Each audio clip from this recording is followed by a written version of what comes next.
events, GSBA has changed our programming for today's rapid response.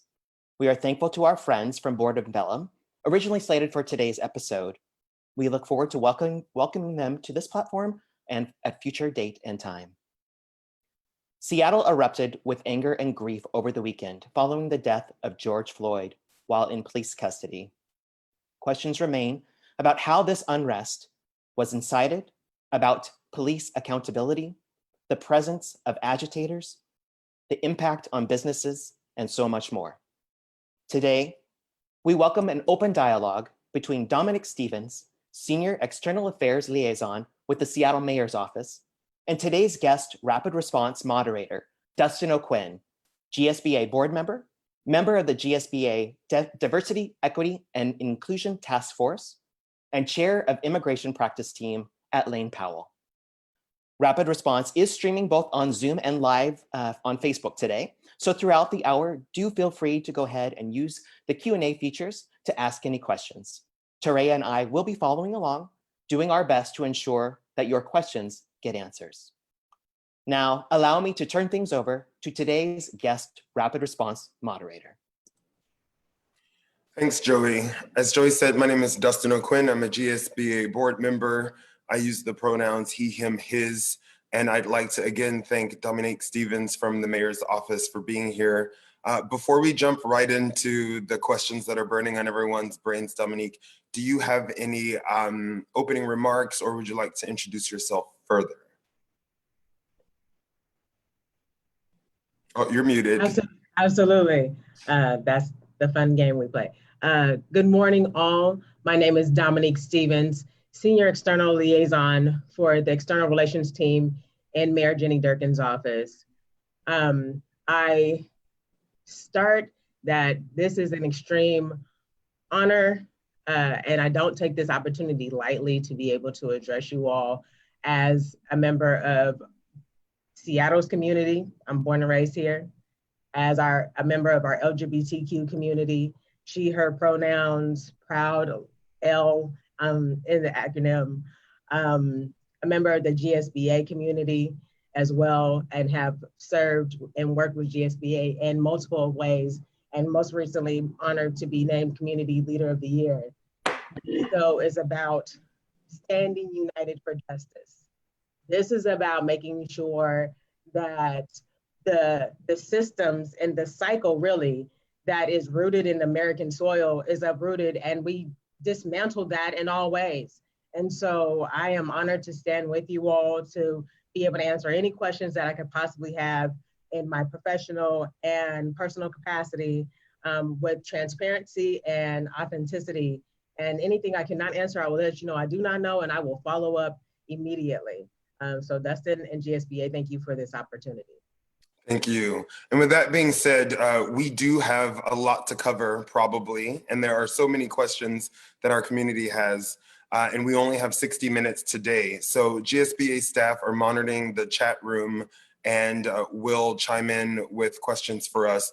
Also, the GSBA is committed to looking at all of the questions during and after today's rapid response panel, and there will be follow-up panels and follow-up opportunities. We are a chamber of commerce who represents businesses, particularly small businesses, and we are the largest LGBTQ chamber of commerce in North America. So I think we have got lots of questions, both as the business community and as individual citizens in general. So Dominique, I'd like to start by asking, you know, we have the pandemic going on, we have lots of unrest, and there is collective anger and grief. So how is the city generally preparing for that?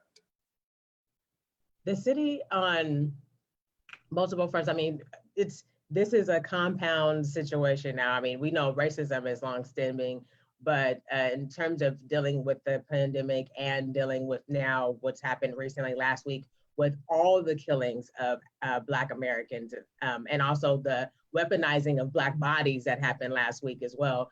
We are doing a lot of different things. There's the resource lane that we're doing, which is making sure that, and some people were able to receive packages from the Small Business Stabilization Fund. There's another round of that's been going on. We've been trying to allocate the dollars that are given into us federally We are working to, on the unsheltered side, of course, that is longstanding as well, but working to stand up more shelters, put more portable showers out, sanitation stations out, really try to work systematically and collaboratively with the community. And that's an ongoing process, I will say.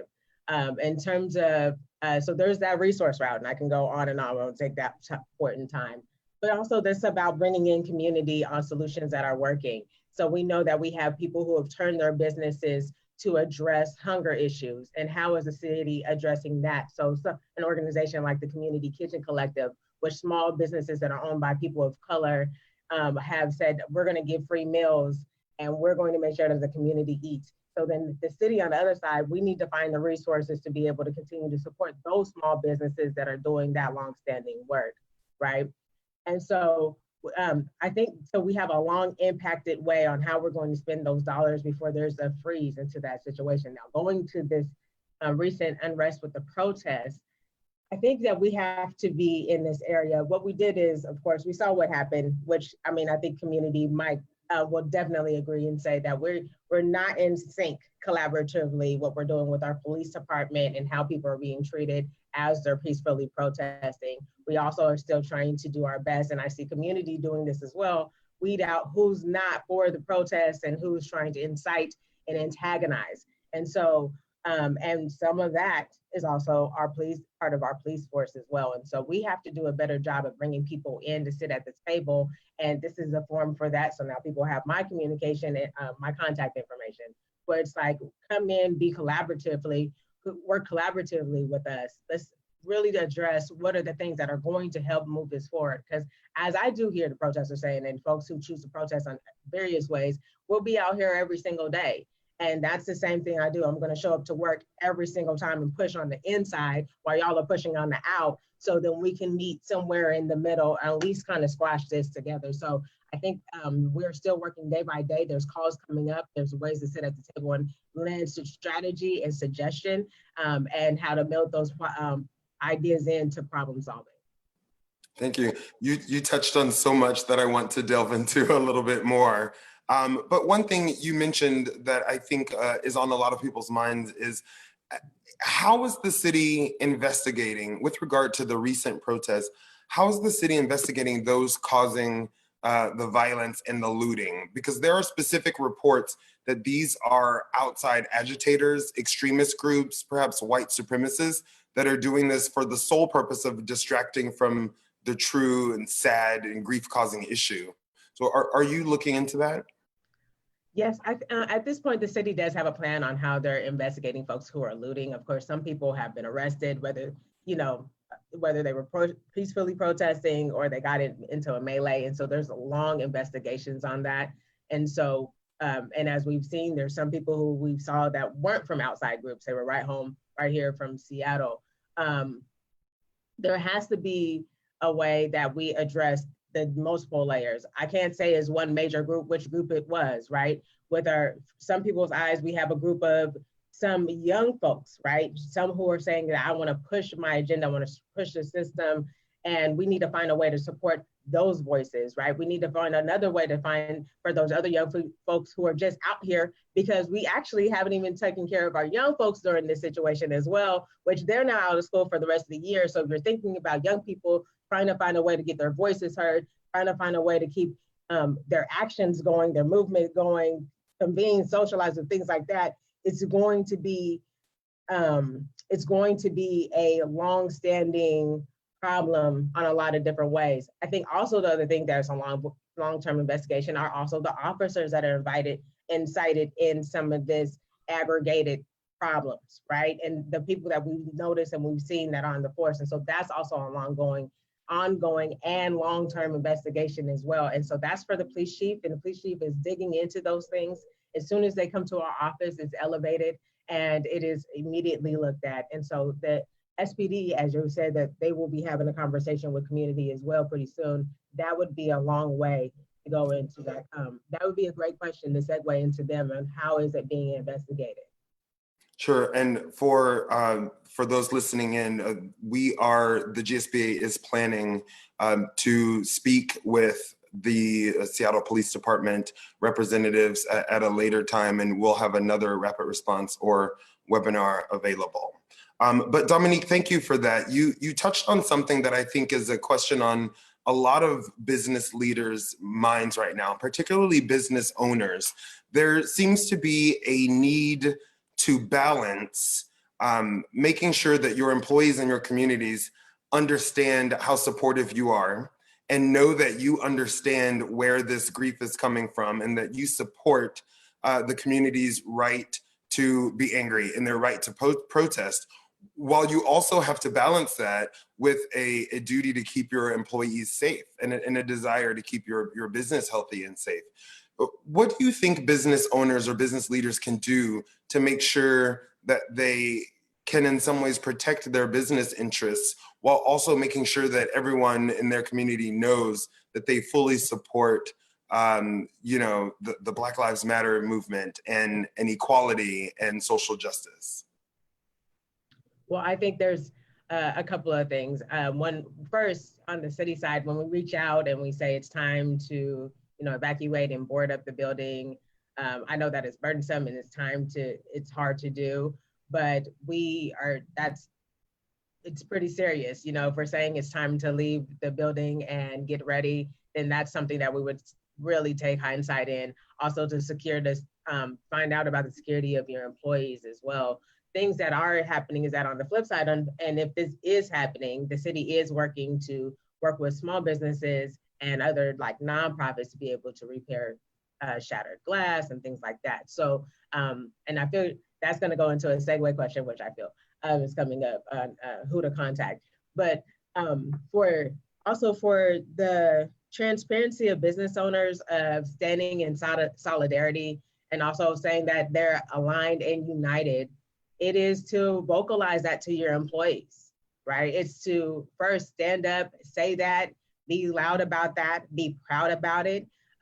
If you have some other kind of moral conscience, and I know we're all financially struggling, but it's to really support your employees resource-wise. It's okay to look at those times, look at how much people are working, who you're asking to work, where you're asking them to show up. It's about being conscious and cognizant in those kind of levels as well as a business owner with your employees. But in terms of keeping your business safe, hopefully people were already boarded up and they were getting ready to phase in at this point. As I don't know what today, I will transparently say, I don't know what the rest of today has in store. I don't know if there's another protest or another curfew in plan just yet.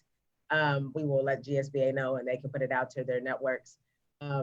But we say, stay as safe as possible, right? Stay as safe as possible and protect your investment, yes, but also stand up and talk out to your employees.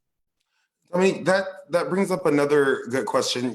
We were seeing some businesses start to face vandals and destruction and some violence even before the protests erupted over the death of George Floyd and so many others. We saw a lot of Asian-owned businesses in our community be attacked because of what I think is an inappropriate response or blaming for the coronavirus and the pandemic that we have right now. So, there's just been so much vandalization, so much looting and rioting in the very recent past. And as you mentioned, maybe even more today, that businesses need to be protecting themselves. What is the city doing to help those businesses, or what can the city do? Or is there any information or guidance that you can give businesses who are facing that vandalization right now? Well, I know with the first round of vandalization that happened in the CID, the Chinatown International District, we're in the start of this pandemic and during it, we reached out immediately to business owners in terms of economic responses that we could support the business in terms of what happened. Again, though, to that point about, yes, what the city can do, but also this is a longstanding issue, the root of the racism, right? And so folks found this opportunity to capitalize an already unrepresented, it's like very valuable, but like a community that was for some reason looked down upon, not because just of the pandemic, but also just a lot of different things that happen over and over within our city. And we have to do a more systemic change on the inside of what we're going to do to protect all communities and all businesses along the way. And I think so what we did already on that side was the economic process, but also we need to make sure that, sorry, I'm seeing some of the questions. So we have to make sure that we have to continue our robust support in terms of, one, if something is happening, but we have to look at how we're going to, and I know some people may not be for this, but if you are going to apprehend someone say they get caught doing that, we are working, and we worked with the city attorney's office to change how people are deemed as like hate crimes. People were just getting minor assaults and they were like back. And not that I'm saying that people should be incarcerated, I'm not for that. Yet if someone is apprehended and it goes to court, we need to be able to mark when it's a direct hate crime. Right now, we weren't able to track those data. We weren't able to track what was happening. And now we're able to track that specifically. And if it gets to a point, we need to be able to do the full extent of the law on the people who deserve that. And that's something that we do need to address. And it seems like an oxymoron, yet I know that we have to have solutions behind how we're going to handle people who disrupt our communities, specifically the communities that work to build the country that we're in right now. Indeed.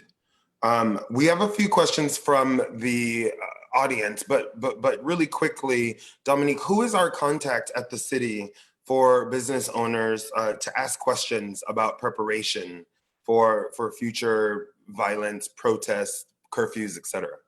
Absolutely. Well, first, in terms of business directly from the mayor's office side, my colleague Sabrina Boyu is someone, and I will make sure y'all have her contact information. I know she works with GSBA often. Also, I'm right there with Sabrina, so it's a dual situation. You have two of us right there. Sabrina's business and I'm LGBTQ, and we work together. In terms of the Office of Economic Development, we have Pedro Gomez that works with small businesses. And then of course, there is our director, Bobby Lee, who is a very helpful resource and always there to answer the questions. Yet you can contact me directly and I will pass along to anybody and elevate whatever I need to do to make sure that the right person is there. But I would start with myself and Sabrina specifically for businesses and specifically during this time. Thank you. Toraya, do we have questions from the audience? Yes, we've received a lot of questions. We have one in here from Jalen Scott. I'm hearing from my community, fellow organizations and friends, questions about why Seattle Police Department and the mayor are applying with the Trump administration to appeal with withdrawal from the consent decree. As all of this is about police accountability and not much more, this seems critical. Please, could you share your thoughts on this?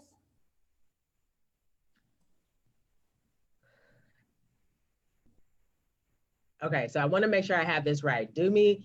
Please read it again for me, just one more time, so I can answer this concisely. I want to make sure it's extremely thoughtful. Absolutely. Thank you. Okay, I am hearing from my community, fellow organizations and friends, questions about why the Seattle Police Department and the mayor are applying with the Trump administration to appeal and withdraw from the consent decree. As all of this is about police accountability and not much more, this seems critical. Please, could you share your thoughts on that? Yes, thank you for that question. Thank you for that question. I know that we are still in a long look at the consent decree for SPD. I am not aware that we are applying for anything from Trump's administration, specifically how the mayor feels about Trump's administration. And I don't know that we're at that stage just yet. We have a lot of internal work to do, and there's several layers of work that we can do before we could even get to the federal level. We have judges that we have to work with. And so at this point in time, and specifically as we see what's happening during these recent protests, 4 nights in a row, I think we're going to have a longer internal process before we get anywhere else on if and where the consent decree goes. I don't know that we're at that stage just yet. Also, I would say, please feel free again to reach out to myself and I can find more succinct information. I know at this particular time, we hear a lot of different things, but we want to make sure that we're not gaslighting information that may not be accurate. And so I'm not saying that any of what you heard is incorrect. I'm just saying that let's also check in with all of the other viable resources just to make sure that we have that answer succinct. So let me do some more digging for you and happy to follow up with GSBA and get that back to you. But I don't know that we're there on the federal level just yet with applying to remove further consent decrees. Thank you. Soraya, do you have another question? Yes. Does the city have any intention to revise the budget allocations to the Seattle Police Department and redirect those dollars toward community resources and support, particularly people of color? That's a fantastic question. I don't know what the plans are just yet, but I think that as a broader community, that's something that can be addressed, absolutely. And I think that we can work with the powers that be, police chief, Seattle mayor, to at least hear that out and see what the plans could be. I'm not exactly sure what those plans are at this moment. I know we are currently looking at the budget, specifically with the fact that our economics have changed so quickly. I think that that's something to elevate, and that's, as somebody who's there, I will raise that question and happy to follow up on that. But I think that's something that should be raised. I don't know that that's in the plans just yet. I think that's a good question. And we, again, thank you for being from the mayor's office. And we know that you don't have a lot of specific information regarding plans for the police department right now. But we have so many questions regarding things from police training specifically to police accountability. Can you share with us anything about the conversations that are going on with the mayor's office and the police department right now? And maybe there aren't, specific plans for moving budgets around, but what are some of those early talks that the mayor and the police chief are having? I know some of the conversations looking at it, some of the conversations being had looking at the training that we already have is re-looking at that training and re-looking at who we brought in and who we re-bring in to have that training. Also, there's been tons of suggestions from community on how we have a more accountability structure built into the hiring process and then the firing process. And that's not part of the de-escalation training right now. And so I think that's a long-term conversation. Of course, Minneapolis is a different municipality, but let's think about this. The thing that we really need to look at, and this is where community does get to step up into the conversation and lend their suggestion and lend their voice, is those officers were fired initially, but they were not stopped from being paid. So you have to think about what the public perception of that is versus the internal perception of that, right? Internally, it says I can do my job for murder or killing, right, and still receive a paycheck. I'm okay. That's where we have to break down that system on all police fronts, right? And so that's where the community would have to jump in and lean in and say, yes, let us know about when there's upcoming contract negotiations, conversations, where do we insert our conversation to this, and where does our solutions and our ideas actually find some sticking points into systemic change. So that might seem loaded. It's really not. I think what happens is that when we're at the table inside, it's like, where can we make sure that what you all are conveying to us is actually succinctly and clearly given to the people that can make the power change? Because we have so many protests coming up, still happening, we don't know when it's going to end. Do you know what that de-escalation training looks like for dealing with people who are grieving and hurting so badly? Right now, I'm not sure whatsoever. That's a question that I stay up, as you all could probably imagine, very little sleep. We're around the clock, constantly communicating with each other. And so those are things that I'm pushing and elevating for on a regular basis, as we're also getting that from community. And so like, we're trying to make a combustible word, it's like, you have to change what's happening. I have a lot of questions, as a lot of us saw what happened in Capitol Hill yesterday. I'm not sure, I'm not here to go back and forth where it started, but I know how it ended. And yes, some people finally dispersed, but I feel like there's another cohesive way that we can work together with the police, with organizers, and with the city to make sure that people can continue to peacefully protest and really feel like they're being protected versus gated or hoarded, if you will. I want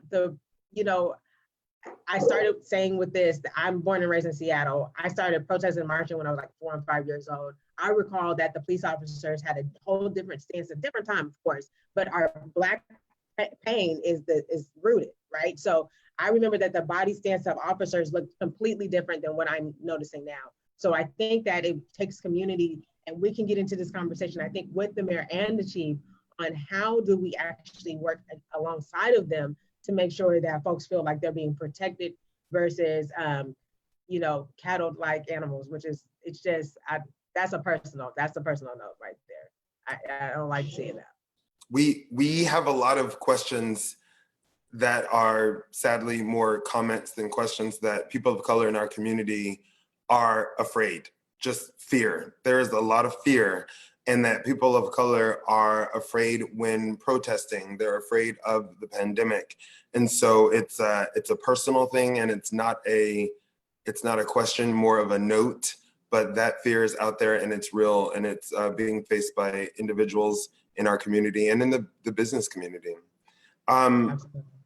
We have some more questions from the audience. Okay.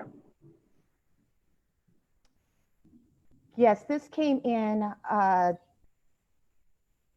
from Jenny Harding, one of our board members. As a member in the Snohomish County, how much are you able to partner with the surrounding cities, counties to educate, support, share knowledge outside of King County? Or what can we do in the north, south, east, or west of the city of Seattle to assist?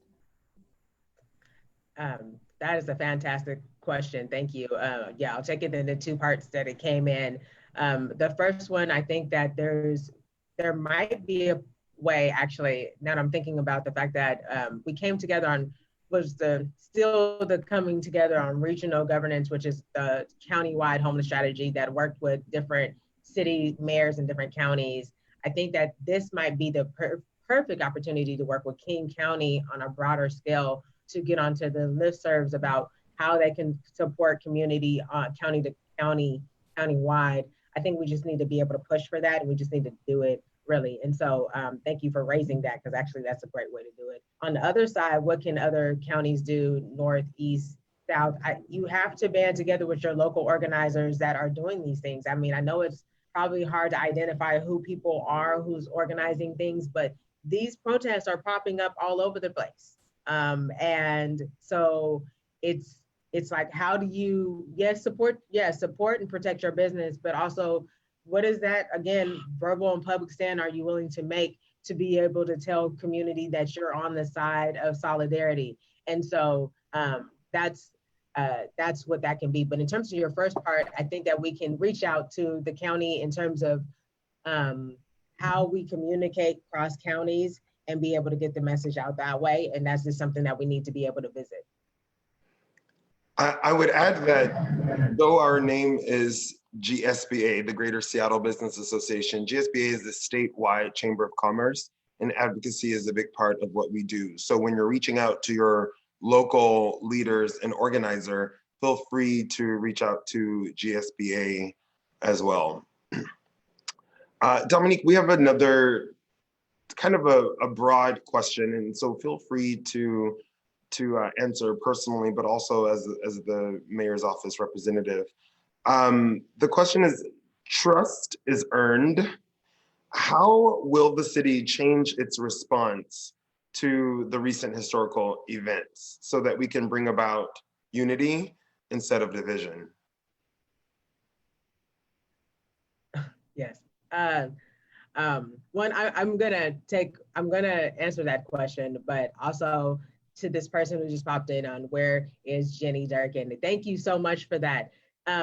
There's tons happening right now and she's actively working, right? So right now what you have is a person who is directly in her office to give you as much questions as possible. I'm not gonna give you fluff, but I'm able to be that middle person. This is how we do systemic change, right? I'm that middle person that has answers because we're at the table to solutions and we hand them to the mayor. And that's why we talk directly to community as well. It's great to hear from mayors. You need to hear from your mayor, absolutely. And she will show up.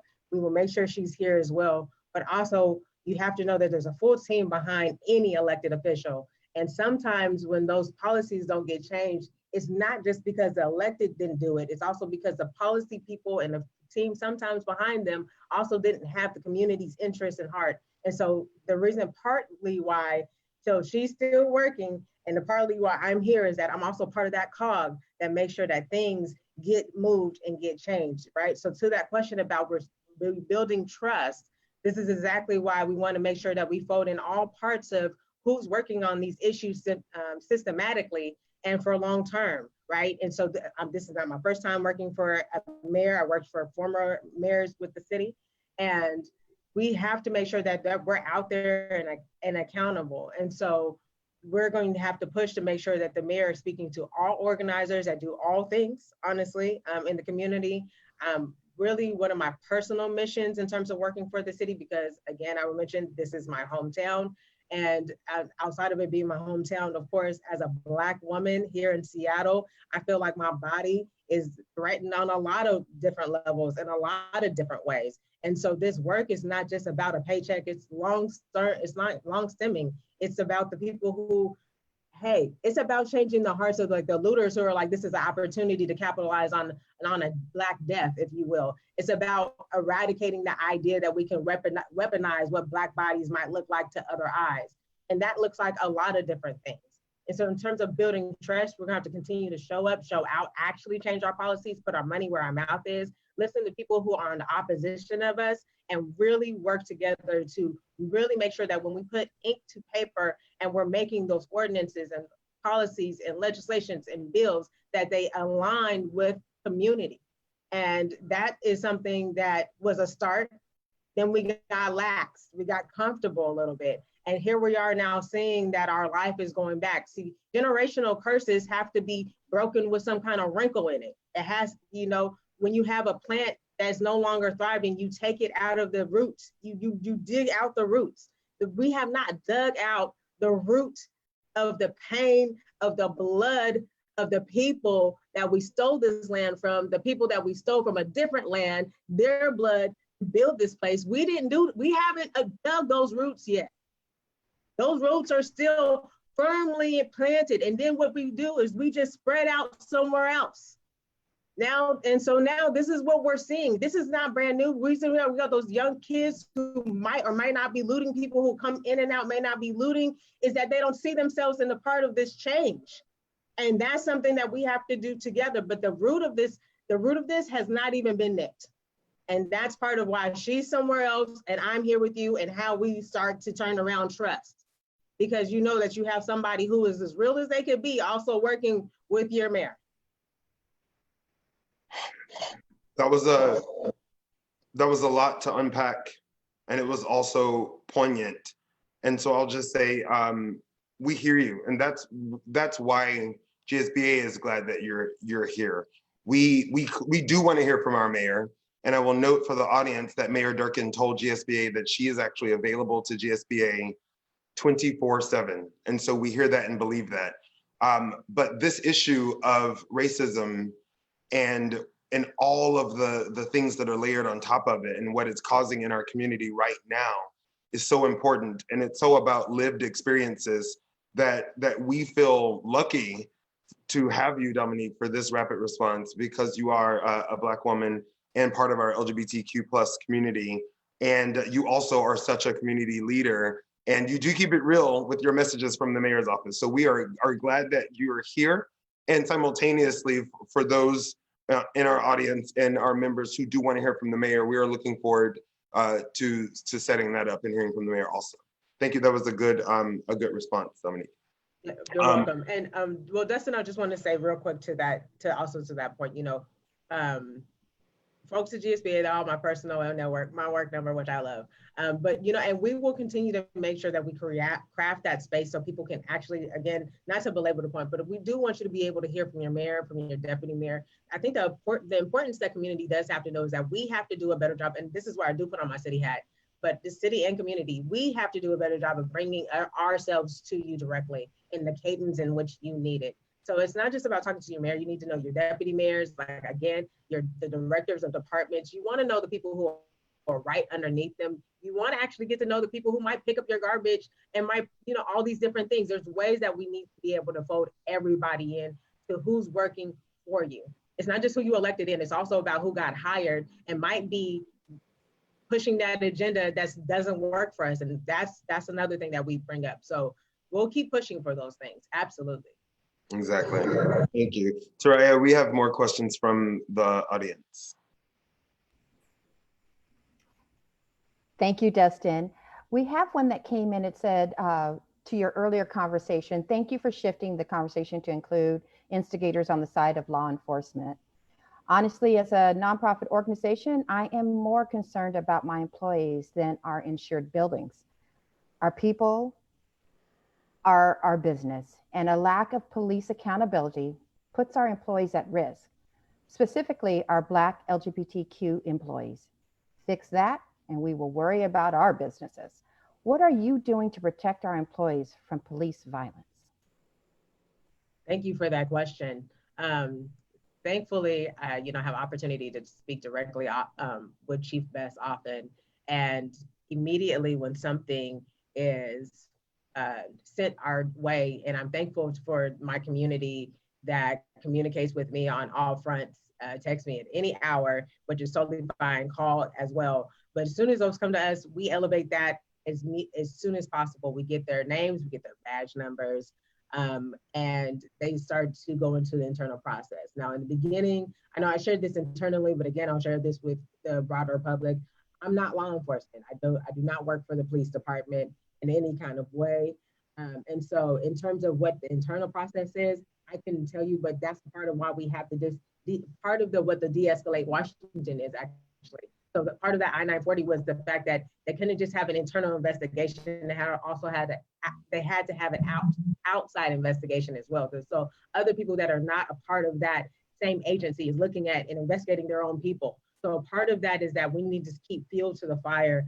Part of that too is that I know we have Monisha Harrell and also alongside Andre Taylor, but I know as those folks as leadership, they're the ones that keep the governor specifically. So it's like elevates that says like, we got to get this outside agency. We got to get these people to be able to investigate what's going on. So I know tons of people have seen a lot of different videos. I know we've heard about the mace. We've heard about the officer with the knee in the neck. We've seen all these different things. Those things immediately have been elevated and we're investigating at this point as well. I can't speak more to it. Like again, I'm not law enforcement, and that's for the law enforcement conversation next go around.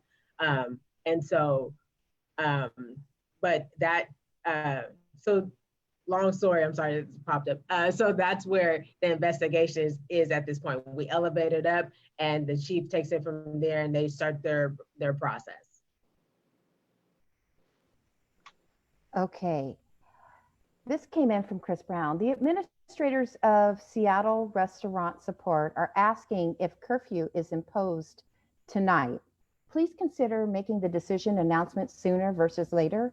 Small businesses that are already hurting are very negatively financially impacted by a last-minute closures, not only in employee hours, but employee safety and cost of goods. To prep food and have those employees' hours and food costs not recouped by being sold that day, it hurts businesses more than just being closed to begin with.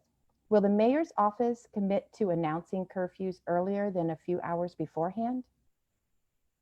So a couple of steps into that question. One, I have not received an update about any curfew today. That's the first one.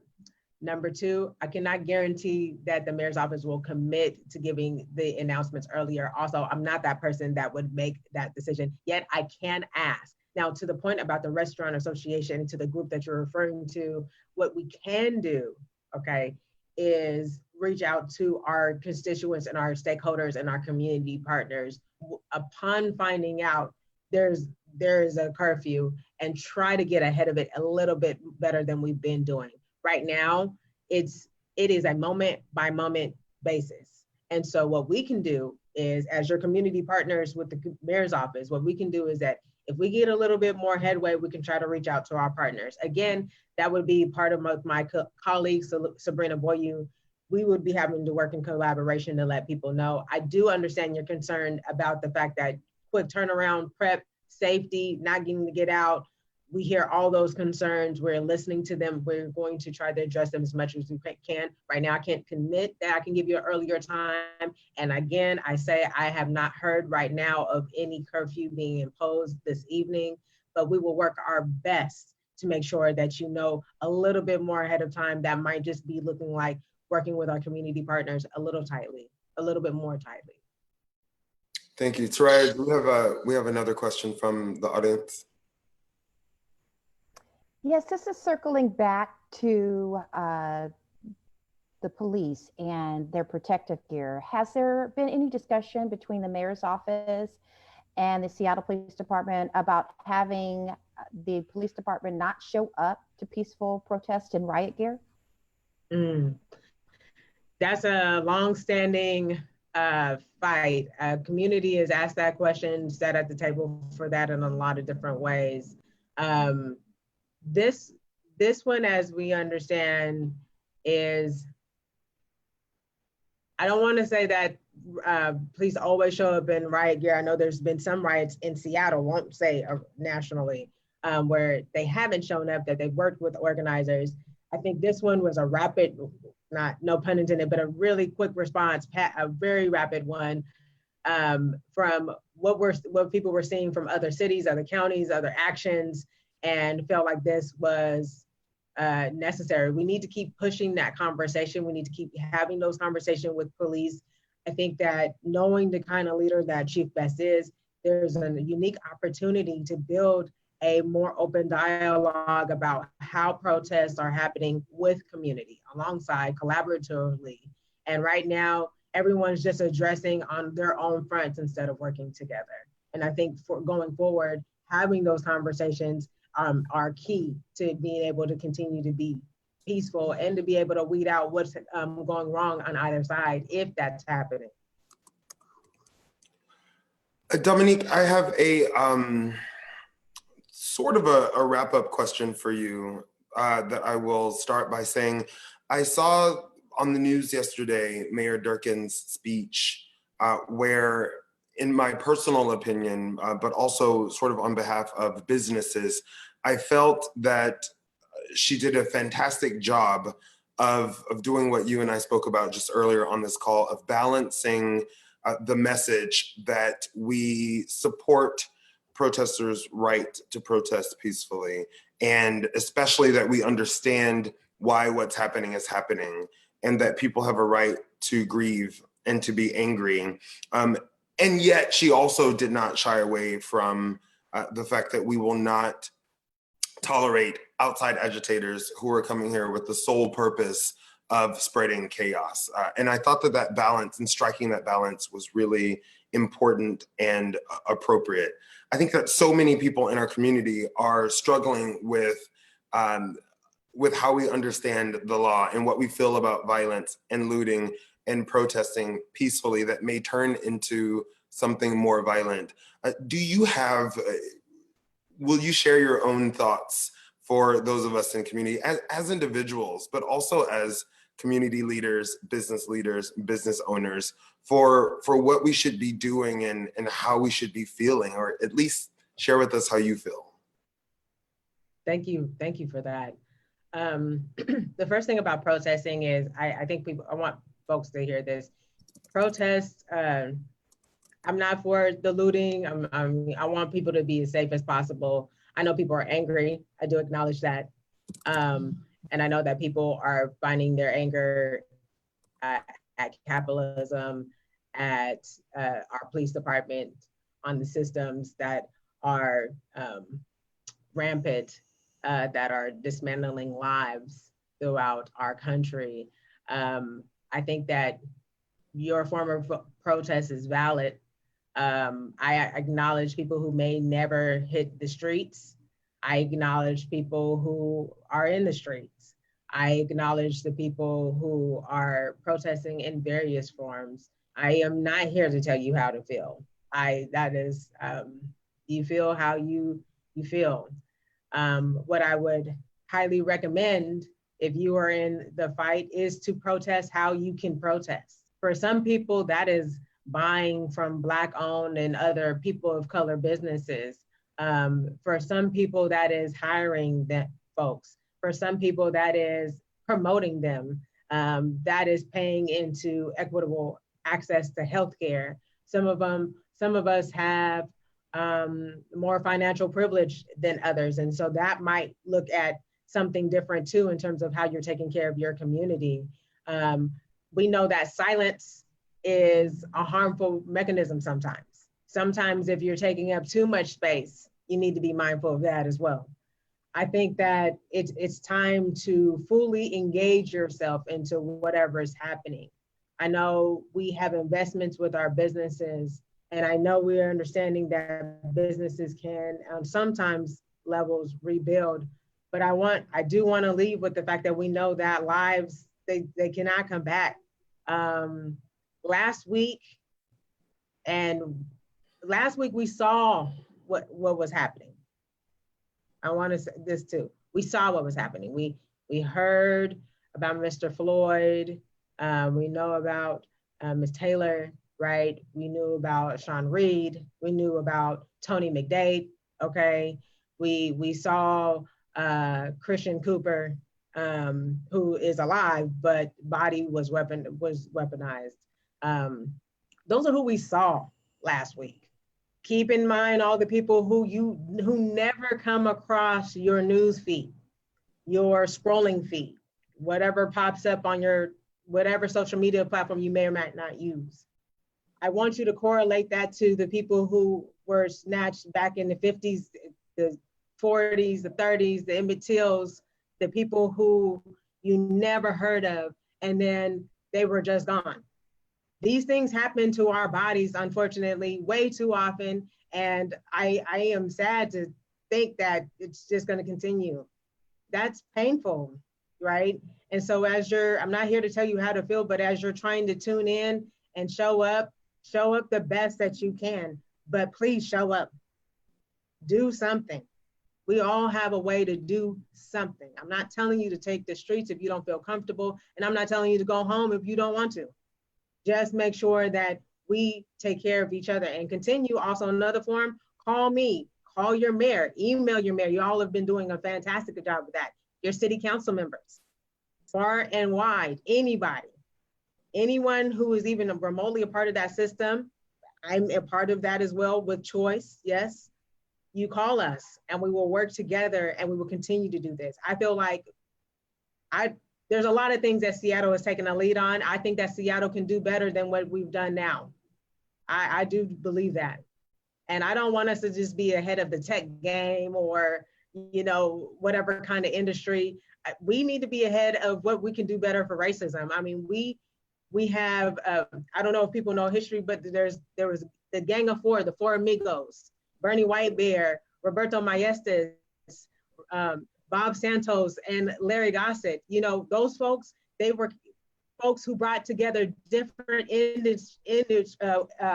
different communities, neighborhoods, our brothers and sisters, our Asian brothers and sisters, our Black brothers and sisters, our Mexican and Latinx and Hispanic brothers and sisters, and our Indigenous brothers and sisters, our siblings. And we worked and we stood together. That's where we're at right now. We don't want to look to the past, but the history, there's something in the history that we can take wisdom to, and we can put into the fight that we need to move forward. So I look forward, if anyone, I will just put this ask out for me. I want to get to know the organizers of the new Black Lives Matter. I know some older folks. I know I need some folks who are right there on the ground. connect us, right? It's not even a superficial thing. It's a long-term fight. It's a collaboratory effort. And we will be able to work on this together. I do believe that. It's not superficial, it's not pie in the sky, it's long, hard work, but we're in it for a reason. It's our turn, honestly. It's our turn. Thank you, Dominique. Those were perfect closing words, and I would echo everything that you said. And as we get ready to close, I want our business leaders and our business owners to know that as community members and as leaders, what Dominique just said is correct. We do have a lot of work ahead of us, but the work must be done. And so for those of you who are looking for guidance or inspiration, you can, again, contact Dominique and the mayor's office. You can contact GSBA, and I would ask that everyone show up the way that you can to take Dominique's words. I think we're just about ready to end, and so I will let Joey wrap up and provide our final information. Definitely, on behalf of GSBA, we would like to extend a very special thank you to both you, Dustin, and Dominique. We so appreciate your leadership, as well as your thoughtful and compassionate and insightful perspectives today. GSBA is working on an upcoming rapid response with members of the Seattle Police Department, which include the new LGBTQ+ liaison and Safe Place coordinator, along with Seattle's East Precinct Crime Prevention coordinator. So we hope to work with them, follow up any questions that may have not been able to be answered today, and see if they can assist with that upcoming rapid response.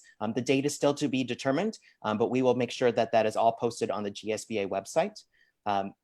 We also want to make sure you are aware that this week, on Thursday at 10 a.m., we invite you to tune in to GSBA's new Health and Wellness series, Keeping It Real, with host Lindsay T.H. Jackson. This week's episode is entitled Black Health Under Threat. Black Americans are dying from COVID-19 at a rate 3 times higher than what white people are. As this pandemic shines an even brighter light on systemic disparities within this country, we want to make sure that we are talking about it and taking decisive action. So please join Lindsay this week with her panelists as they confront this together and talk about racial injustice in healthcare. So until then, please stay home and stay healthy.